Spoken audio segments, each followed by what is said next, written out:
시편 27편 1절로 6절까지입니다. 여호와는 나의 빛이요 나의 구원이시니 내가 누구를 두려워하리요. 여호와는 내 생명의 능력이시니 내가 누구를 무서워하리요. 나의 대적 나의 원수된 행악자가 내 살을 먹으려고 내게로 왔다가 실족하여 넘어졌도다.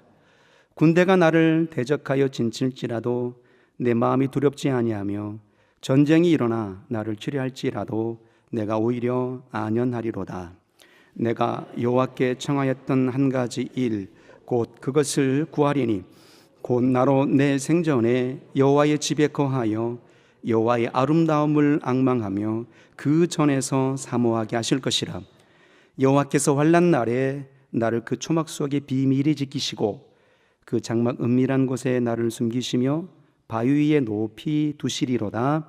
이제 내 머리가 나를 두른 내 원수 위에 들리리니 내가 그 장막에서 즐거운 제사를 드리겠고 노래하여 여호와를 찬송하리로다. 아멘. 오늘은 우리가 도전해야 될 믿음이라는 제목으로 은혜를 나눠보고자 합니다. 계속해서 금요기도 동안에 말씀을 나누고 있는 주제의 핵심은 다윗이 어떤 믿음이었기에 그 중심의 내력이 어떤 중심의 마음이었기에 하나님이 이세 아들 다윗을 보니 이는 내 마음에 합한 자라 하시고 내가 저를 통해서 내 모든 뜻을 이루리라 라고 그렇게 선언해 주셨을까 함에 관한 다윗의 믿음을 계속해서 들여다보고 있습니다. 기억나실지 모르겠지만 2주 전에 이제 금요기도 시간에 전주 전에 그 말씀을 기억해 보게 되면 그때의 다윗의 모습은 민족의 어려움 속에 놓여 있었을 때 그가 보였던 믿음의 내력들이었습니다. 블레셋의 침공 속에 모두가 다 숨죽여 뒤로 물러나 침륜에 빠질 것 같은 그렇게 숨어 지냈던 그 안타까운 시간들 속에 그 민족의 위기 속에 풍전등과 같은 민족의 위기 속에 다윗은 하나님을 신뢰합니다. 그리고 그에게 베풀어 줬던 은혜를 기억해 내었던 겁니다. 그 믿음의 내력으로 장대한 골리앗을 무너뜨릴 수 있는 역사의 이적을 펼쳐 보이게 되었던 그 역사가 2주 전에 드렸던 말씀입니다. 오늘 이 본문 속에서는 말이죠, 다윗이 민족의 위기 속에 놓여 있을 때에는 그 믿음을 보였는데 정작 당신 앞에 펼쳐져 온 수많은 위기와 난관들 속에서는 어떤 믿음의 내력들을 표현해냈을까? 어떤 삶을 하나님 앞에 또 많은 사람들 앞에 증거로 보였을까 하는 그 내력을 오늘 이 본문 속에서 들여다보고자 하는 겁니다. 아마도 우리 여기 계신 분들은 믿음의 많은 선진들 속에 수많은 선진들 속에 나는 어떤 일을 좋아하고 어떤 일을 좋아하고 각각의 좋아하는 믿음의 선진들이 있을 겁니다. 저는 무척 야곱을 좋아합니다.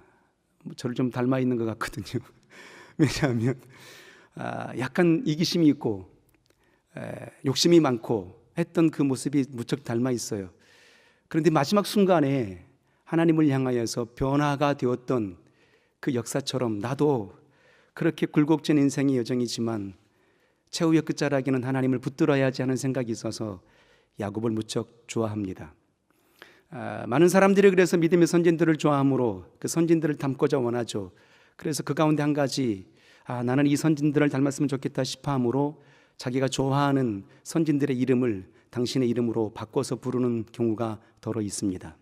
김다윗 들어보셨습니까? 조요셉 들어보셨습니까? 그렇게 이름을 선진들의 이름으로 그렇게 바꿔놓는 이유가 무엇이겠습니까? 그런 믿음의 선진들처럼 닮고 싶고 그런 믿음의 선진들처럼 살고 싶어요 하는 그 마음의 중심이 있었기 때문에 그 이름마저도 그렇게 바꾸는 것이 아니었을까라는 생각을 하게 되는 겁니다. 아시겠지만 히브리서 11장은 믿음장이잖아요. 수많은 믿음의 선진들의 이름들이 아주 빼곡하게 기록되어 있는 장면입니다. 성경 어느 장면을 들여다보아도 그렇게 많은 믿음의 선진들의 내력과 그들의 이름을 빼곡하게 기록한 장면이 히브리서 11장 외에는 없을 정도입니다. 그 히브리서 11장에 보면 수많은 믿음의 선진들의 역사와 내력들이 나오게 되는데 믿음의 간절함의 열망의 모습들이 나오게 되는데요. 그 가운데 히브리 민족들과 또 많은 사람들, 여타의 많은 사람들, 신앙이 있는 자들이나 신앙이 없는 자들이나 아주 좋아하는 인물들이 나오게 됩니다. 그 중에 빼놓을 수 없는 두 인물을 뽑으라 하게 되면 하나는 아브라함일 거예요. 아브라함을 무척 좋아하거든요. 그리고 난 이후에 이제 또다시 좋아하는, 거의 쌍벽을 이루는 사람 중에 한 인물이 누굴까요? 다윗이지 않겠습니까? 다윗을 무척 좋아합니다. 왕 중의 왕이었고 히브리 사람들도 왕 중의 왕이었고 최고의 성왕이라고 뽑고요. 그리고 무척 그렇게 열심과 열정을 냈던 그 모습을 아주 좋아합니다. 믿지 않는 사람들도 다윗을 무척 좋아하잖아요. 왜 그럴까요? 다윗과 골리앗의 이야기를 알기 때문이에요. 그 소년 다윗이 장대한 골리앗을 무너뜨렸더라라는 그런 이야기들을 익히 알고 있기 때문에 다윗이라는 인물을 무척 좋아합니다. 놀라운 사실은 믿는 사람도 다윗을 좋아하는데, 믿지 않는 사람들도 다윗을 좋아하는데, 더욱더 우리 하나님이 다윗을 그렇게 좋아하셨다라는 얘기 아니겠습니까? 사람들이 좋아하는 것들도 대단한데 말이죠, 선한 영향력을 끼치는 것도 대단한데 하나님이 다윗을 그렇게 이뻐하셨어요. 우리 손주들 보고도 이렇게 말하잖아요. 눈에 넣어도 안 아파요. 그런 모습이 하나님께서 다윗을 향한 모습이었어요. 다윗은 내 눈에 넣어도 안 아파. 내 마음에 너무 흡족해. 뜨거운 여름날에 시원한 얼음 냉수 같은 존재야. 오죽했으면 하나님께서 내 모든 뜻을 너를 통해서 이룰게 라고 했을 정도였다, 이 말입니다. 그렇다면 하나님이 왜 그토록 다윗을 좋아했을까 하는 얘기입니다. 오늘 시편을 봅니다. 시편은 1편에서 몇 편까지 있죠? 그렇죠. 150편까지 있어요. 그 150편까지 있는데 많은 믿음의 선진들의 내력들이 이제 이 시편의 저자들로 남아 있습니다. 대표적으로 가장 시편의 그 많은 시편의 내력들을 기록한 이가 누굴까요? 다윗입니다. 다윗이 73편의 내력을 이제 기록하게 됩니다. 그리고 이제 아삽이라는 인물이 레위 족속이잖아요. 12편 정도 쓰고요. 그리고 고라자손이 11편 정도 씁니다. 솔로몬도 2편 나옵니다. 모세도 1편 나옵니다. 그리고 이제 작자 미상의 많은 인물들이 눈물의 고백으로, 기쁨의 고백으로 이 시편의 내력을 이제 써내려갔죠. 이 시편이 왜 시편이겠습니까? 슬플 때에는 하나님 앞에 절규의 노래로, 절규의 고백으로 아뢰었던 믿음의 중심의 기록들이고, 기쁠 때와 감사할 때에는 감사의 영광의 찬송을 노래로 읊조렸던 그 역사의 내력들이 이 시편에 담겨져 있는 내용들입니다. 그 가운데 오늘 시편 27편은요, 다윗이 기록한 장면인데, 다윗이 기록한 73편의 시편들 중에 아주 뛰어난 작품이라고, 빼놓을 수 없는 작품 중에 한 작품이라고 말하고 있는 장면의 내력입니다. 자, 그런데 오늘 이 27편의 장면의 내력은요, 많은 신학자들이 이렇게 얘기합니다. 언제 기록했을까? 의견이 분분합니다. 어떤 신학자들은 아마도 사울왕에게 쫓겨다녔을 그때 그 절망과 위기 속에서 하나님 앞에 고백한 시편일 것이다 라고 말하는 이들도 있고, 또 어떤 이들은 당신의 아들 압살롬의 반역에 의해서 백주대낮에 당신의 후궁들이 압살롬 아들에 의해서 유린당하는 그 뼈저린 그 장면들 말입니다. 그렇게 뼈아픈 아들에 의해서 도망치도 쫓겨나가는 그때에 기록했을 거라고 이렇게 또 말하는 이들도 있습니다. 중요한 건 이런 겁니다. 역경과 고난 속에서, 당신에게 처해져 있는 그 역경과 처절한 고난 속에서 이 시편을 기록했다라는 얘기입니다. 자, 그러면 한번 상상해 보십시오. 내가 지금 그런 입장에 처해 있는 겁니다. 내 자식이 교통사고로 죽고, 내 아내도, 내 모든 사업장들도 다 비패게 되고 말입니다. 처절한 모습 속에 있는 겁니다. 그런데 정작 나의 삶은 하나님만 의지하고 달려왔던 그런 삶이었는데도 불구하고도 그렇게 주변의 모든 것들이 절망스러운 위기 속에, 역경 속에, 고난 속에 나고 있다면 어떻게 하나님을 향하여서 고백할까요? 하나님, 내가 무엇을 잘못했는데 이런 일들이 내게 있는 거죠? 정말 하나님은 살아는 계십니까? 정말 하나님은 나를 돌아오는 보시는 것입니까? 내 기도를 들으시는 분이십니까? 맞습니까? 라고 그렇게 되물어봄이 가장 정상적이고 일반적인 모습들 아니겠습니까? 그런데 오늘 다윗은 말이에요, 그렇게 처절한 상황 속에, 그 절망스러운 상황 속에, 그 무너져 내리는 안타까운 상황 속에 다윗은 하나님을 향해서 원망하지 않고 그 중심의 믿음을 이렇게 표현해냅니다. 정말 감동스러운 장면의 역사가 나옵니다. 1절에 보니까 이렇게 말해요. 여호와는 나의 빛이요 나의 구원이시니 내가 누구를 두려워하리요? 여호와는 내 생명의 능력이시니 내가 누구를 무서워하리요? 얼마나 감동스럽습니까? 아니, 잘 나갈 때, 평안할 때에, 아주 흡족할 때에는 이런 고백이 그럴 수 있죠 라고 말할 수 있겠죠. 그런데 지금 절망스러운 상황이에요. 동서남북을 바라보아도 어느 것 하나 당신에게 의지가 될 만한 분량이 없는 그때였다라는 얘기입니다.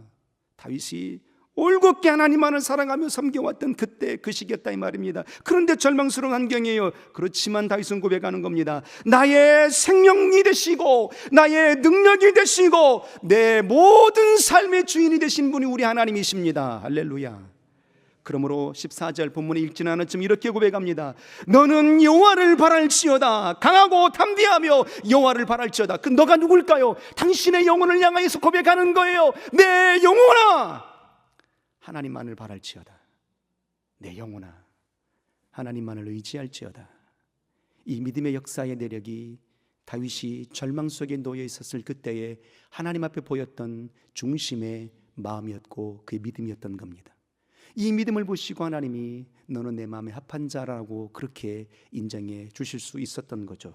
자, 그렇다면 이 절망스럽게 놓여 있는 이 환경 가운데에 오늘 시편의 본문 속에 27편의 본문들 속에 다윗의 믿음의 그 꼼꼼함의 내력들을 한번 좀 더 들여다보았으면 좋겠습니다. 하나님이 다윗을 그토록 이뻐할 수밖에 없었던 그 이유, 나는 너 없으면 안 되겠어. 다른 여타의 많은 사람들이 있지만 나는 너를 통해서 내 뜻을 이루어낼 거야 라고 말씀하실 수밖에 없었던 그 위기 속에서, 위경 속에 보였던 다윗의 중심의 내력의 마음은 어떤 마음이었을까요? 자, 성경을 한번 봅니다. 오늘 27편 1절 6절까지 볼 때에 눈에 쑥 들어오는 장면의 몇 구절이 있습니다. 자, 우리 4절 한번 큰 소리를 한번 읽어볼까요? 다윗의 믿음은 어떤 믿음이었을까 한번 봅니다. 4절, 자, 한번 읽겠습니다. 시작. 내가 여호와께 청하였던 한 가지 일, 곧 그것을 구하리니 곧 나로 내 생전에 여호와의 집에 거하여 여호와의 아름다움을 낭망하며 그 전에서 사모하게 하실 것이라. 잘 다시 한번 설명해 드리지만 다윗은 지금 절망 속에 놓여 있는 겁니다. 누군가의 도움이 절실히 필요해요. 누군가의 도움의 손길이 아주 절대적으로 필요한 그때이다 이 말입니다. 그러면 우리가 그렇게 위기 속에 놓여 있을 때 우리는 무엇이라 기도할까요? 하나님, 이 절망 속에 놓여 있는 환경을 돌아보아 주옵소서. 하나님의 구원의 손길을 펼쳐 주옵소서.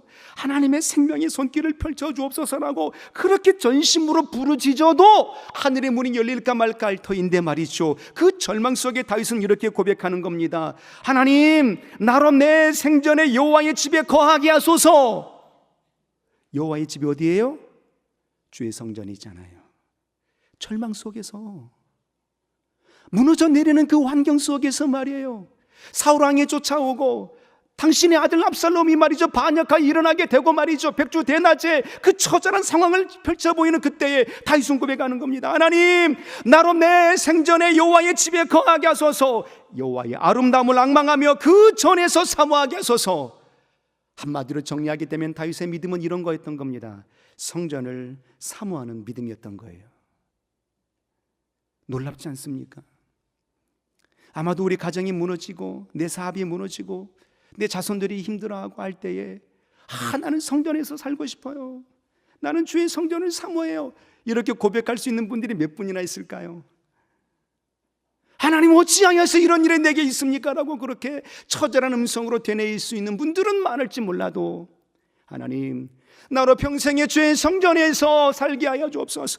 나의 평생의 주의 성전에서 거하게 하여 주옵소서라고 고백하는 이 다윗의 뜨거운 믿음의 열심과 열정을 이 시대의 믿음의 성도들이 도전할 수 있는 거룩한 믿음이 되기를 소원합니다. 이 절망스러운 시대 말이에요. 우리가 간직해야 될, 우리가 다윗에게 배워야 될 믿음이 뭘까요? 주의 성전을 사모하는 그 믿음이어야 되지 않을까요? 다윗은요, 주의 성전을 어느 만큼 사모한지 아십니까? 다윗이 주의 성전을 사모했던 그의 역사의 증거를 한 두 가지 정도 뽑을 수 있는데요. 다윗이 왕이 되었을 때에 최초로 성가대를 조직한 사람이 누구예요? 다윗입니다. 역대상 15장 16절 이하를 보게 되면요, 다윗이 레위 족속의 형제들을 통해서 이제 성가대를 조직하는 장면이 나옵니다. 자막이 나오는 거 한번 읽어볼까요? 시작. 다윗이 레위 사람의 어른들에게 명하여 그 형제 노래하는 자를 세우고 였습니다. 노래하는, 그 성전에 노래하는 자들이 누구겠어요? 성가대라니까요. 다윗은 성전을 사모했어요. 사랑했다고요. 아니, 건물을 사랑한 게 아닙니다. 다윗은 건물을 사랑한 게 아니고요, 그 공간적인 개념을 사랑한 게 아닙니다. 그곳에 하나님의 임재하심이 있기 때문에 그 성전을 사모한 거예요. 하나님이 거기 계시기 때문에 그 성전을 사모했던 겁니다. 그래서 맹송맹송하게 가서 성전에 앉아있기만 원한 게 아니었던 겁니다. 하나님께 영광의 찬송을 돌려드리고 모든 사람이 기뻐하여 동참할 수 있는 곳으로 만들고 싶었던 겁니다. 그래서 성전을 사모했어요. 최초의 성가대를 조직한 인생이 바로 다윗이었던 겁니다. 근데 성가대 인원이 몇 명이나 된 줄 아십니까? 23장, 6대상 23장에 보면 이렇게 말합니다. 성가대의 대원들이 수금과 비파와 재금을 울리게 되는데 4,000명이었더라. 몇 명이요? 4,000명. 그의 마음의 중심을 본다 이 말입니다. 당시에 말이죠, 당시 제사 지낼 수 있는 그 성막과 성전의 개념은 어떤 곳이었겠습니까? 성도들이, 많은 그 백성들이 말이죠, 그 성전을 사모하게 들락날락 했을까요? 안 했을까요? 안 했죠. 너무도 엄숙한 곳이니까, 너무도 경건한 곳이니까 말이에요. 그런데 상상을 초월할 일을 한다 이 말입니다. 수금과 재금이 뭡니까? 징이 있잖아요. 징, 심벌증. 뿡. 그 재금이거든요. 그 경건한 장소에서 악기를 대동하여서 재금을 울리고 비파를 치고 말이죠, 수금을 탔다 이 말입니다. 충격적인 사건인 거예요. 많은 사람들이 얘기하겠죠. 아니, 과연 이 거룩한 장소에서 어찌 저렇게 재금을 울리는가? 경건해야 되는데 어찌 재금을 울리는가? 다윗은 달랐거든요.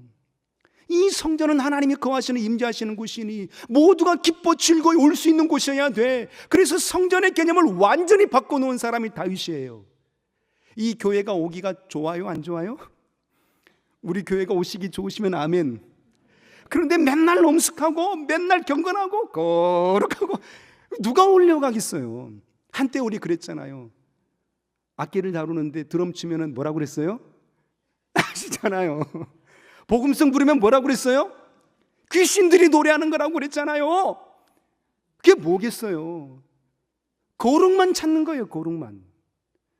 내 마음의 거룩, 내 영혼의 거룩은 뭐겠습니까? 하나님을 뜨겁게 찬양하는 거죠. 하나님을 뜨겁게 의지함이죠. 이게 거룩이죠. 할렐루야. 그런데 외형적인 거룩만을 찾았던 겁니다. 그런데 다윗은 성전을 사모하는 그 믿음의 열심과 열정의 믿음을 간직하고 교회의 성가대를 조직하고 기쁨의 찬송이 있는 곳으로, 그래서 모두가 기쁨으로 달려올 수 있는 곳이 성전이 되게 했던 겁니다. 우리가 그런 교회였으면 좋겠습니다. 그리고 다윗이 아시는 것처럼 말이죠, 다윗은 무엇을 짓기를 원했어요? 성전 짓기를 원했잖아요. 성전을 사모했거든요. 하나님의 영이 임하시는 곳이요, 하나님의 임재가 있는 곳이니 성전을 사모했어요. 그런데 아시는 것처럼 말이죠, 다윗은 어느 곳에서 예배를 했습니까? 다윗의 장막 속에서 예배를 했거든요. 사사시대에, 사무엘시대 1, 2 제사장 시절 때 말이죠, 블레셋과의 전투 속에 법궤를 빼앗겨 버리잖아요. 그때만 하더라도 모세의 성막이었어요. 왜 성막입니까?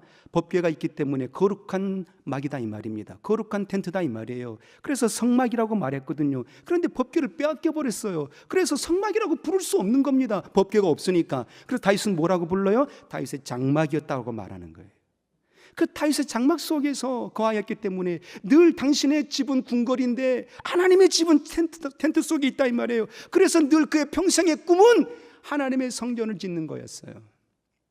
근데 하나님이 어떻게 했어요? 말렸어요.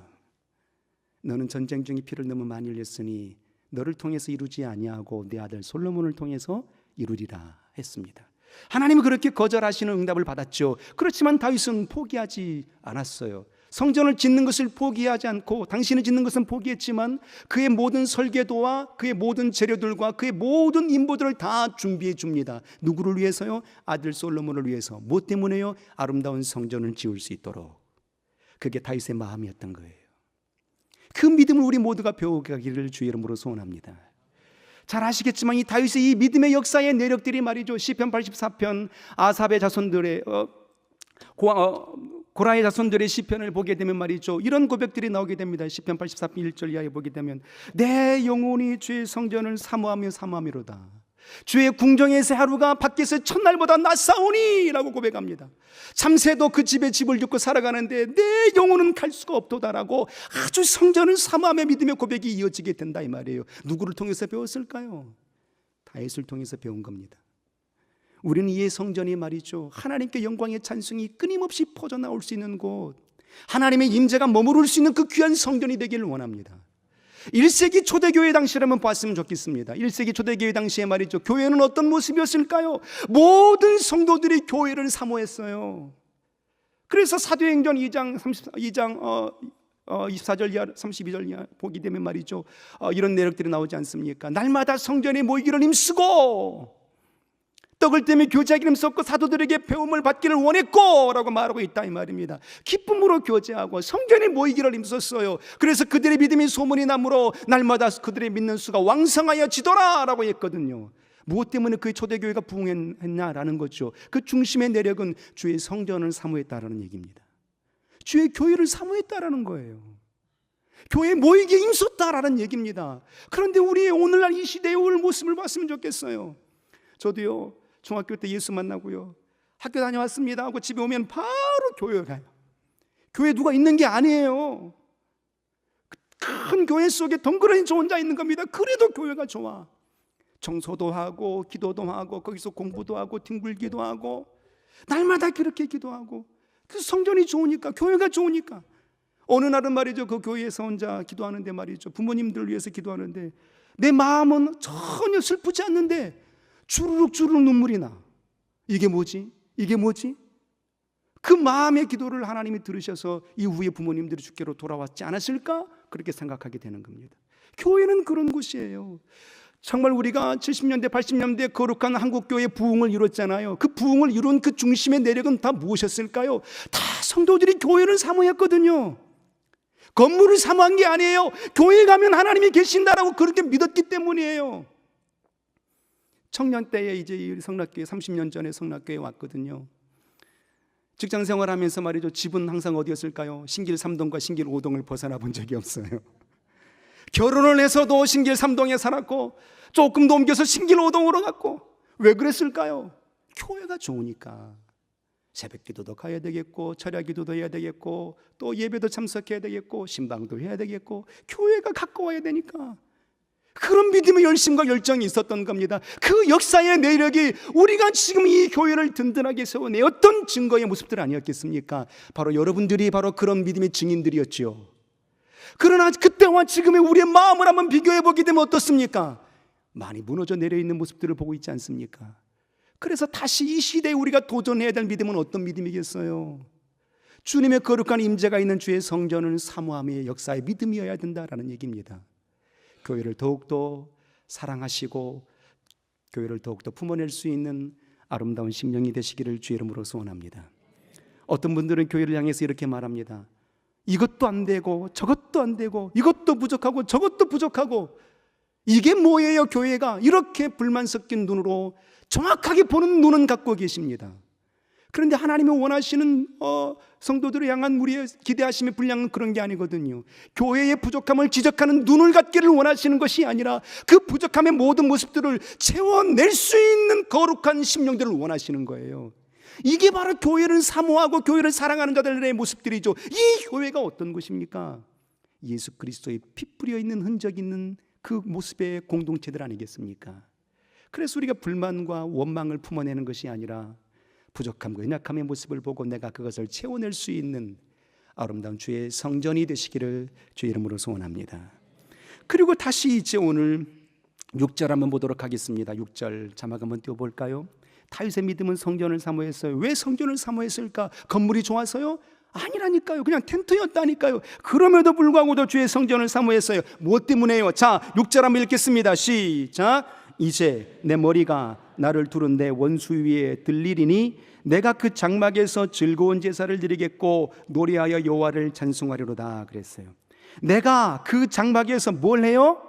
즐거운 제사를 드리겠고, 이 말을 이 시대의 언어로 표현하게 되면 기쁨의 예배를 드리고자 원함으로, 할렐루야! 찬송의 예배를 노래하고자 원함으로 주의 성전을 사모했다니까요.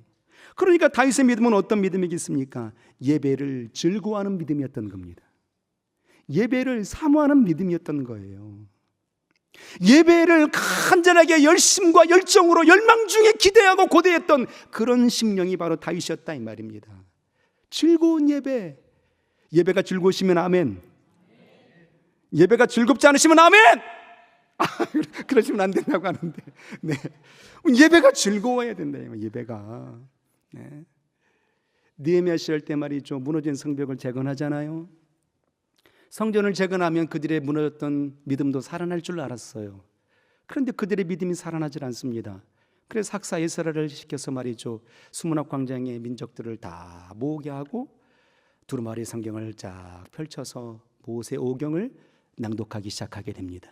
새벽 6시부터서 정오 12시까지 장장 6시간을 낭독을 하게 되는데 말이죠. 모든 백성들이 서서 감히 앉아서 들을 수가 없었던 겁니다. 서서 그 말씀을 듣는데 말이죠. 감당할 수가 없어서 그 말씀대로 살지 못했던 그 안타까움 때문에 통곡하며 웁니다. 그때 느헤미야가 이렇게 백성들 앞에 선언합니다. 이날은 주의 성일이니 기뻐하고 즐거워하라. 탄 것을 먹으라. 살찐 것을 먹으라. 하나님께 기쁨의 예배를 드림이 마땅하도다라고 했던 겁니다. 우리는 즐거운 예배자가 되기를 원합니다. 생명의 예배자가 되길 원합니다. 다윗은요 예배가 즐거웠던 거예요. 그러니까 어딜 가길 원해요? 성전에 가길 원하는 거예요. 지금 고난 속에 있고 고통 속에 있고 처절한 아픔 속에 있지만 주의 성전에는 주님의 임재하심이 있으니 하나님을 내가 배울 수 있기만 할 수 있다면, 내가 하나님의 임재를 내 영혼 속에 만날 수 있다면 이 모든 고난도 이 모든 역경도 다 떠나갈 터인데 라고 그렇게 상상했지 않았겠습니까? 그래서 다윗은 말이죠 예배를 사모하고 그토록 예배를 흠모했던 겁니다. 그 모든 역사 속에 예배와 예배를 이뤄내고자 원함으로 그렇게 달려가는 아름다운 모습이었다 이 말입니다. 이스라엘 민족들을 출애굽시킨 이유가 무엇입니까? 예배 성공을 위해서 출애굽시킨 거잖아요. 내 백성이 광야에서 예배하리니.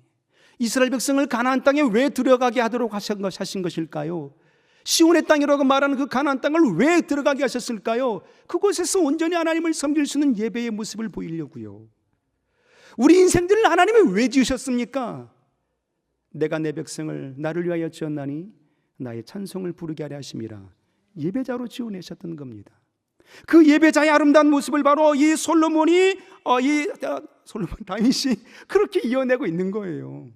예배를 사모하는 그 믿음의 역사와 열정을 그가 그렇게 품어내고 있다라는 얘기입니다. 우리 모두가 다 예배를 사모하는 자가 되길 주님의 이름으로 소원합니다. 우리가 2020년도에 말이죠 코로나가 일어났잖아요. 그 이후로부터서 얼마나 많은 예배가 무너졌습니까? 집에서 유튜브로 예배하는 것을 쉬이 생각합니다. 정말 잘하는 거죠. 그렇지만 하나님이 원하시는 예배는 어떤 예배겠어요? 주의 핏부림이 있는 이 성전 속에서 함께 모여서 주께 영광의 찬송을 돌리고 뜨겁게 예배의 열심과 열정을 뿜어낼 수 있는 그 중심의 예배를 원하지 않았겠습니까?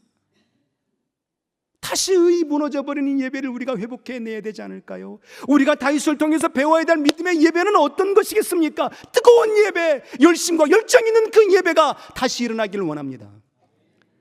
2002년도에 월드컵이 있었잖아요. 우리가 그때 4강에 올라갔지 않았습니까? 대한민국이 들썩거렸습니다. 히든크가 말이죠 감독이었는데 아주 강팀들을 하나씩 도장 깨는 것처럼 하나씩 이겨나갑니다. 그때 히든크가 유명한 말을 남기잖아요.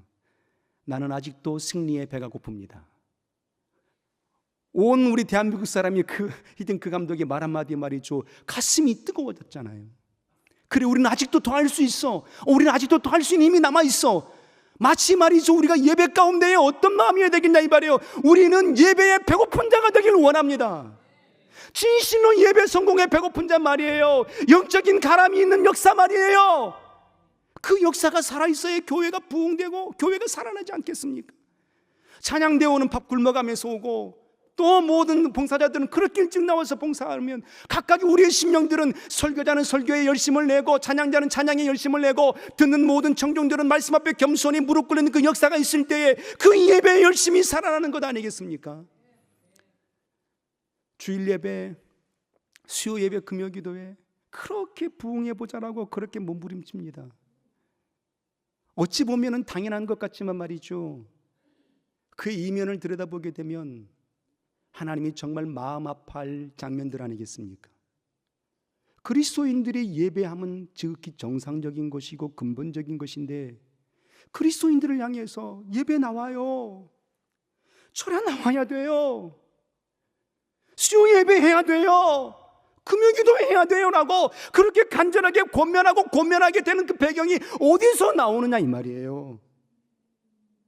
이 얼마나 절망스러운 마음이겠습니까? 이 얼마나 한탄스러운 마음이겠습니까? 그래도 우리는 이 소망을 놓고 싶지 않아서 말이죠, 우리 예배로 승리합시다, 할렐루야, 다시 뜨거운 예배 열심과 열정을 품어냅시다라고 권면하는 겁니다. 예배가 살아야 교회가 살고, 예배가 살아야 영혼이 살고, 예배가 살아야 가정이 살고 민족이 사는 것이기 때문입니다. 다윗은 바로 예배의 열심과 열정을 간직했던 믿음의 소유자였던 겁니다. 그래서 이 시대에 우리가 배워야 될 역사의 도전의 믿음은 예배 성공의 믿음이어야 돼요. 더 교회를 사모하고 그 교회 속에서 주님의 임재를 경험할 수 있는 뜨거운 예배자 말이에요. 믿음의 예배 열심과 열정이 살아나는 역사 말이에요. 그 역사가 우리의 심령 가운데 완전히 뒤엎을 때에 주의 교회는 왕성해질 겁니다. 하나님의 나라는 확장될 것입니다. 다윗이 말이죠, 성전을 사모하고 그 속에서 예배하는 것을 즐거워했습니다. 그런데 다윗은 그 안에서의 믿음으로만 끝나지 않습니다. 삶으로 이어지는 역사를 보입니다. 삶으로 동행하고 삶의 현장에 있는 믿음을 보입니다. 우리가 배워야 될 궁극의 목적은 바로 다윗에게 배워야 될 믿음의 도전의 역사의 믿음은 삶으로 동행해 보일 수 있는 삶의 현장에 있는 믿음이어야 된다는 얘기입니다. 오늘 1절, 2절, 3절에 이렇게 고백하잖아요. 여호와는 나의 빛이십니다, 나의 구원이십니다. 그가 지금 절망 속에 고백하는 겁니다. 평안할 때 고백하는 것이 아닙니다. 내가 누구를 두려워하겠습니까? 여호와는 내 생명의 능력이시는 내가 누구를 무서워하겠습니까? 지금 절망 속에 고백하는 거예요. 많은 사람들은 절망 속에 왜 내가 이런 시련을 겪어야 되는데요? 왜 내게 이런 역경과 고난이 있는데요? 언제 이것이 해결됩니까? 언제 이것이 풀릴까요? 라고 한탄하겠죠. 그런데 다윗은 말이죠, 안에서만 믿음이 아니라 밖에서의 믿음도 보이는 겁니다. 그 처절한 환경 속에서 보이는 거예요. 여호와는 영원토록 나의 생명이십니다. 여호와는 영원토록 나의 구원자이십니다. 여호와는 영원토록 나의 반석이 되십니다. 그러므로 내가 누구를 두려워하겠습니까? 라고 삶 속에서 그의 믿음을 동행하여 보이는 겁니다. 삶의 예배자였던 거예요. 우리의 믿음의 역사는 어찌해야 되겠습니까? 1919년에 3.1운동이 일어나잖아요. 탑골공원에서 말이죠. 그때에 적극적으로 지도했던 인물들이 33인인데 말이죠, 그 33인 중에 16명, 50% 가까운 16명이 어떤 분들이었어요? 기독교인들이었다니까요. 그분들 당시에는 말이죠, 그 대한민국의 당시의 기독교인들이 2%밖에 안 됐어요. 2%밖에 안 되는데 16명이, 33인 중에 16명이 나라와 민족을 위해서 분연히 일어났던 겁니다. 그러니까 그 당시의 기독교인들은 말이죠, 그 민족의 등불이었어요. 그 민족의 희망이었고 소망이었다고요. 그런데 이 시대의 기독교인들 한번 보세요. 세상 사람들이 기독교를 걱정합니다. 세상 사람들이 기독교인들을 근심합니다. 당신이 그리스도인이 맞냐고 한다 이 말이에요. 왜일까요? 삶 속에서 예배가 없기 때문이에요. 삶으로 내 예배가 증거되지 않기 때문이에요. 그래서 야고보 사도는 이렇게 말하잖아요. 내가 믿음이 있다고 말하는데 나는 내 믿음을 내 행함으로 보여보겠노라, 증명해보겠노라. 귀신들도 하나님이 한 분이신 줄 알고 믿고 떤다. 너의 믿음을 행함으로 보이라. 행함이 없는 믿음이라면 그 영혼이 죽은 것이고 그의 삶이 죽은 것이다, 죽은 믿음이다라고 단언한다 이 말이에요. 어찌해야 되겠습니까? 삶 속에서 믿음을 동행해 보일 수 있는 삶의 예배자가 되기를 주의 이름으로 소원합니다.